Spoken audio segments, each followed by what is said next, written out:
राज्यसभा में दिल्ली सेवा बिल पर हंगामा, विपक्ष ने किया जोरदार विरोध, तो बीजेपी ने कैसे दिया मुंहतोड़ जवाब।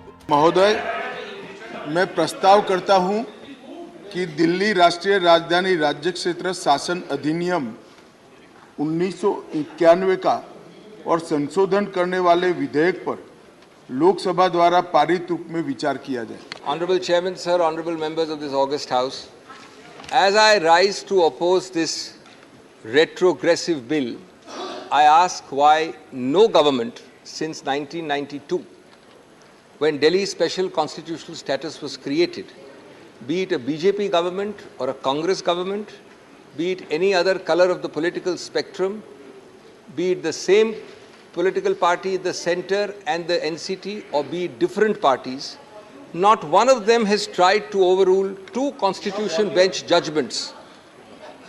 Not tried to overrule two constitution bench judgments on the status. Yeah, please. Good. The status of NCT. Why did no government create an authority where the Chief Minister of Delhi is in a minority?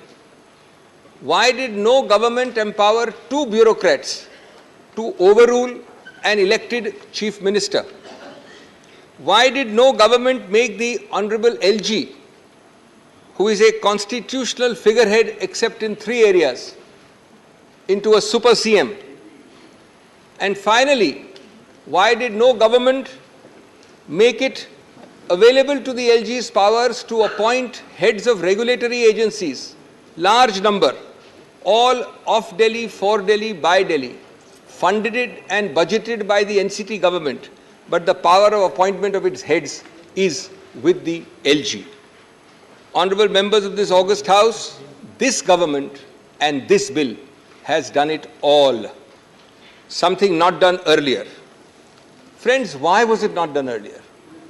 Because unfortunately, it is the fitrat of this control freak Sarkar, whose vendetta, whose visiting card appears to be vendetta, whose identity badge is of a graceless and fuming electoral loser. Yes. Whose approach is to control by hook or by crook, usually more by crook and less by hook. Yes. So friends, make no mistake about it. Delhi का कोई state cadre नहीं है, जैसे राज्यों का cadre होता है, तो राज्य का मुख्यमंत्री उस कैडर को नियंत्रित करता है। जो आईएएस और आईपीएस अधिकारी होते हुए यूनियन टेरिटरी कैडर में आते हैं, जब वो सारे राज्यों में, सारी केंद्र शासित राज्यों में उनका स्थानांतरण हो सकता है, तो मैं आपके माध्यम से विपक्ष से पूछना चाहता हूं कि यदि दिल्ली के एक अधिकारी का ट्रांसफर गोवा होना है और दिल्ली के सीएम की उस पर एब्सोल्यूट अथॉरिटी होगी, तो यह कैसे संभव हो सकता है? इसलिए यह आवश्यक है कि इस विषय के ऊपर केंद्र सरकार की शक्तियां परिभाषित हो। अब एक दूसरी बात भी है, दिल्ली में स्टेट कैडर भी नहीं है, यानी जैसे स्टेट पब्लिक सर्विस कमीशन होता है और राज्य के कैडर होते हैं, तो यहां भी दानिक्स कैडर है, यानी दानिक्स कैडर में भी 3-4 यूनियन टेरिटरी आती हैं, दमन दीव और अन्य।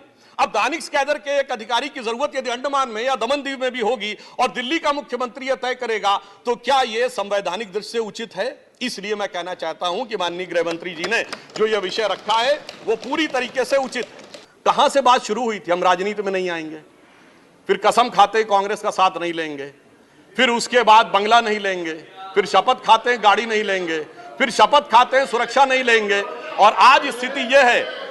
मैं सिर्फ यह कहना चाहता हूं कि जितनी बातें ये कहते थे वो सारी चीजें आवश्यक है, मगर यह दर्शाता है, क्योंकि मैं किसी की सुरक्षा के प्रति खिलवाड़ करने की बात नहीं करता, पंजाब जैसा राज्य संवेदनशील है, वहां के मुख्यमंत्री के पास सुरक्षा होनी चाहिए, परंतु मैं सिर्फ यह कहना चाहता हूं कि यह इस बात में जो कहना चाहते हैं कि इन्होंने कितना बदलाव किया है मान्यवर, इसलिए कभी कभी इनके 10 वर्ष के अंदर चरित्र में इतना बदलाव, ये कहते सबसे जल्दी सत्ता में आए।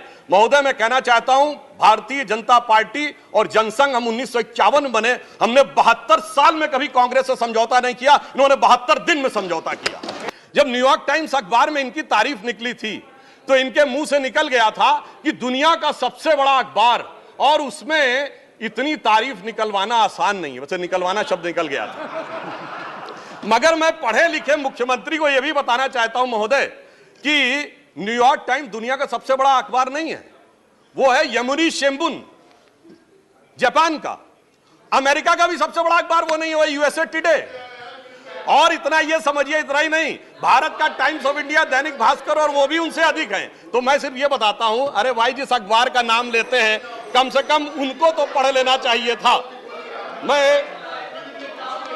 मैं आपको अधिक समय न लेते हुए मैं सिर्फ ये कहना चाह रहा हूं महोदय कि इनको ना पढ़ाई से मतलब है, इन्हें ना पढ़ाई से मतलब है, न लिखाई से मतलब है, इन्हें तो बस कमाई से मतलब है, और वो भी ऊपर वाली कमाई से।